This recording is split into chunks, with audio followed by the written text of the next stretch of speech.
mendalami hasil penggeledahan yang dilakukan di Kementerian Sosial untuk kasus korupsi bansos.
Berkumpul di sini untuk mengikuti penyuluhan dengan tema yaitu kebijakan pencegahan dan pemberantasan korupsi. Izinkan saya memperkenalkan diri. Nama saya Bunda Tasya, selaku moderator yang akan memandu jalannya acara kita selama 30 menit. Boleh minta waktu sebentar teman-teman? Boleh. Harapannya kita semua bisa ikut aktif karena topik ini dekat sekali dengan kehidupan kita sehari-hari.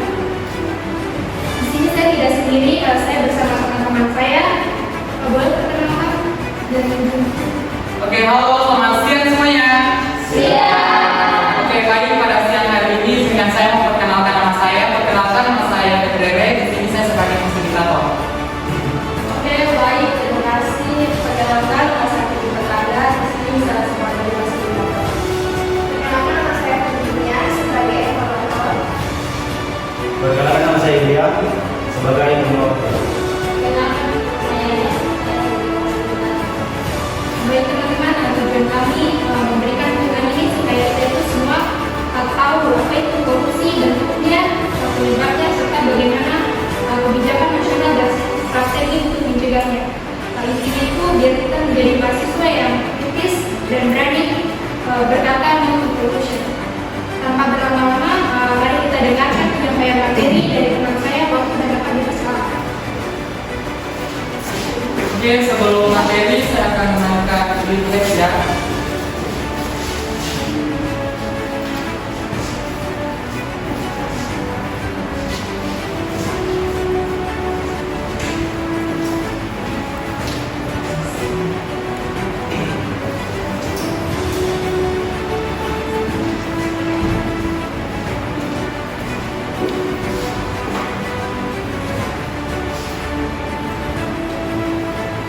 Halo teman-teman, selamat siang. Bagaimana kabarnya hari ini? Semoga tetap semangat. Hari ini kita berbicara tentang apa itu korupsi. Ada yang tahu korupsi itu apa? Oke, bagi teman-teman sekalian yang tahu korupsi apa? Oke, kembali saya. Korupsi itu perbuatan menyalahgunakan wewenang untuk kepentingan pribadi atau kelompok dan merugikan negara dan diri kita sendiri dan juga masyarakat. Baik. Hari ini kita berbicara tentang hal yang sering kita dengar, tetapi kadang bisa bikin jengkel, yaitu korupsi. Kenapa sih kita harus peduli? Karena korupsi itu seperti racun yang bikin negara sakit. Nah, kita pelajari biar lebih paham. Coba teman-teman bayangkan kalau uang pembangunan jembatan atau proyek-proyek yang ada di kampung digunakan untuk membeli mobil mewah secara pribadi. Bagaimana menurut teman-teman? Marah tidak? Kita coba teman-teman bayangkan, kalau misalnya uang pembangunan jembatan atau proyek-proyek yang ada di kota maupun di desa dibeli untuk digunakan untuk membeli mobil mewah oleh pejabat. Bagaimana perasaan teman-teman? Itu namanya termasuk korupsi, mencuri hak rakyat secara rapi. Korupsi itu bukan soal suap. Misalnya ada pejabat berperan butuh dana proyek, tetapi dana yang masuk digunakan secara pribadi. Itu namanya korupsi. Atau kalau di kalangan kesehatan, dokter atau pegawai rumah sakit yang lebih memprioritaskan pasien ketidupan karena dikasih amplop, itu juga namanya korupsi. Jadi bentuk-bentuknya banyak sekali. Saya mau tanya kepada teman-teman, kalau ada orang yang kasih uang ke polisi untuk tidak ditilang, apakah itu termasuk tindakan korupsi? Itu namanya tindakan korupsi. Kenapa sih orang mau korupsi? Kadang karena serakah, kadang juga mau sistemnya memberi celah. Ada yang bilang gajinya kecil, ada yang karena pengen bergaya, tapi ingat, alasan apapun itu namanya tetap korupsi. Tapi tenang, negara kita tidak tinggal diam tentang korupsi. Di negara kita ada undang-undang tipikor. Ada yang tahu tipikor? Tipikor itu tindak pidana korupsi. Dan ada juga KPK yang tugasnya khusus membasmi korupsi. Jadi kalau ada yang nekat main-main sama uang negara, hukumannya jelas nanti. Hukumnya Indonesia punya strategi nasional, namanya Stranas PPK. Semua kementerian, lembaga, bahkan daerah wajib ikut melawan korupsi. Tapi percuma masyarakat lebih cuek tentang korupsi. Kita juga bisa berperan sebagai mahasiswa melawan korupsi. Kita harus jujur, berani menolak suap, dan berani lapor kalau ada pihak yang tidak beres dalam melakukan. Kita sebagai mahasiswa harus berani berperan dalam melawan korupsi. Kita harus jujur, berani menolak, dan berani melapor kalau ada pihak yang tidak beres melakukan kewajibannya. Saya mau tanya kepada adik-adik lagi, kalau misalnya teman-teman kalian ada yang kita selesaikan ujian atau kita masuk di korupsi, jadi kesimpulannya korupsi itu merugikan kita semua. Bentuknya banyak, penyebabnya macam-macam. Tapi solusinya jelas, hukum yang tegas, kebijakan nasional, dan berperan aktif kita. Ingat, pencegahan bisa dimulai dari diri kita sendiri. Yuk jadi generasi yang berani berkata, stop korupsi, mulai dari hal kecil. Sekian materi dari saya, dan saya kembali kepada kalian. Baik, pembahasan materi selesai, mari kita berikan tepuk tangan. Di sini saya akan membuka sesi tanya jawab, yaitu 3 pertanyaan. Siapa di sini mau jawab teman-teman? Berani adik, siapa mau bertanya? Berdiri, silakan nama ya, namanya. Oke Kak, perkenalkan nama saya Dewi Fardi. Saya mau bertanya, bagaimana mahasiswa bisa berperan dalam pencegahan korupsi di negeri? Terima kasih. Boleh berdiri. Sudah sebutkan namanya.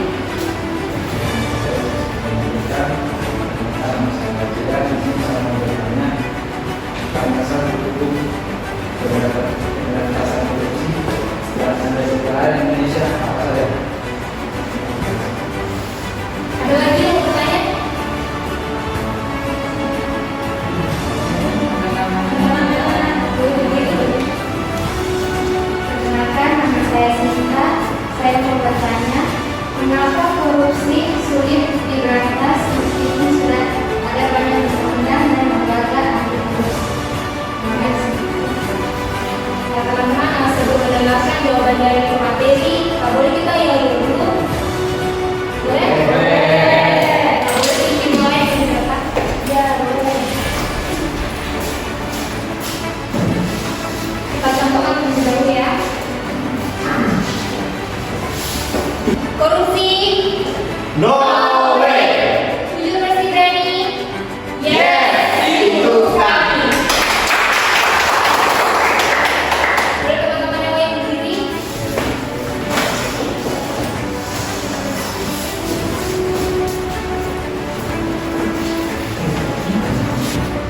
Baik teman-teman, kita mulai ya.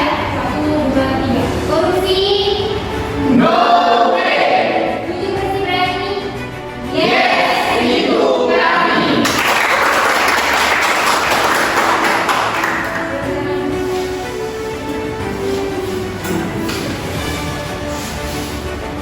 Teman-teman yang lain juga pertanyaan. Oke, selamat siang semuanya. Oke, masih gimana dengan saya? Siapa nama saya? Oke, pada siang hari ini saya akan menjawab pertanyaan dari yang namanya ya. Boleh berdiri bacakan ulang pertanyaannya? Jadi teman-teman, landasan hukum pemberantasan korupsi yang ada di Indonesia apa saja? Oke, baik, terima kasih untuk pertanyaan yang diberikan. Di sini sudah ada linknya semua. Oke, di sini sudah tertera bahwa landasan hukum yang ada di Indonesia itu dilandasi ada beberapa undang-undang. Contoh undang-undang ini terdapat di dalam Undang-Undang Nomor 31 Tahun 1999 yang kemudian direvisi menjadi Undang-Undang Nomor 20 Tahun 2001 tentang tindak pidana korupsi. Yang kedua, ada Undang-Undang Nomor 30 Tahun 2002 yaitu mengatur tentang Komisi Pemberantasan Korupsi. Dan yang ketiga, ada Undang-Undang Perpres Nomor 54 Tahun 2018 tentang Stranas PK. Oke, baik, bagaimana jawabannya sudah dimengerti? Terima kasih.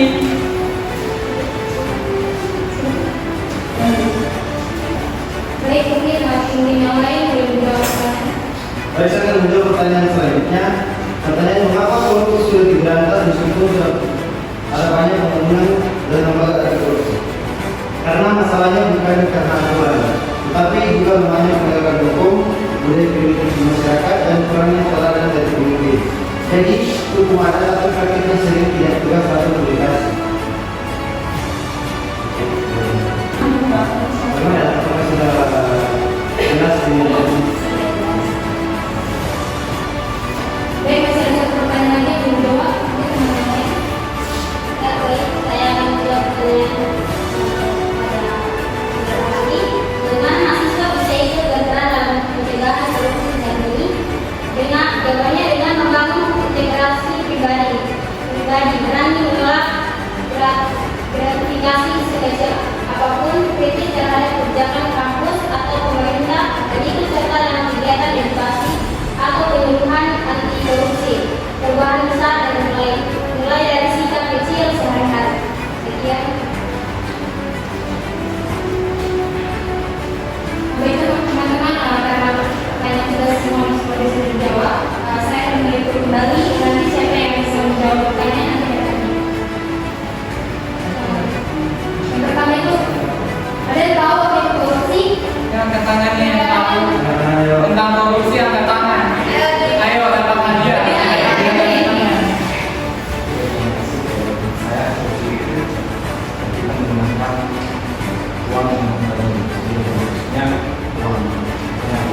bentuk kepentingan. Yang keenam, gratifikasi. Yang berkaitan dengan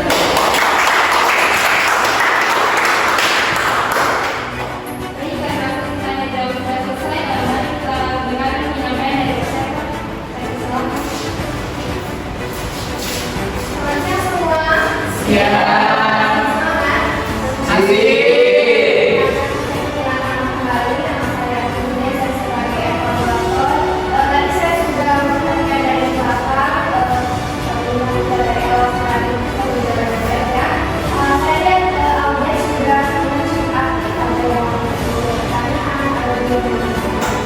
Dari harapan kami, semoga selalu diberikan dukungan boleh diterapkan dalam hidup sehari-hari. Masih sampai kepada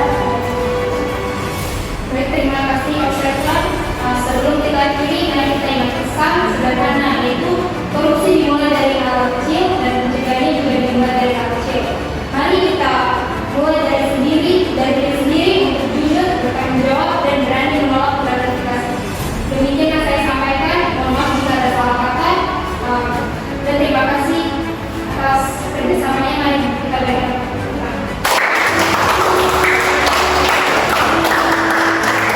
Korupsi.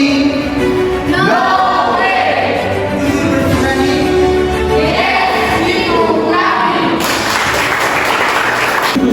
Awal jelek.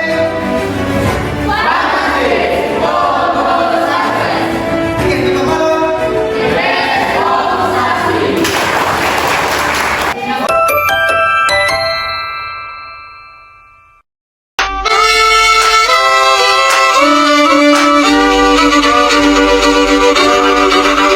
Kisah usang tikus-tikus kantor yang suka berenang di sungai yang kotor. Kisah usang tikus-tikus berdasi yang suka ingkar janji lalu sembunyi di balik meja teman sekerja, di dalam lemari dari baja.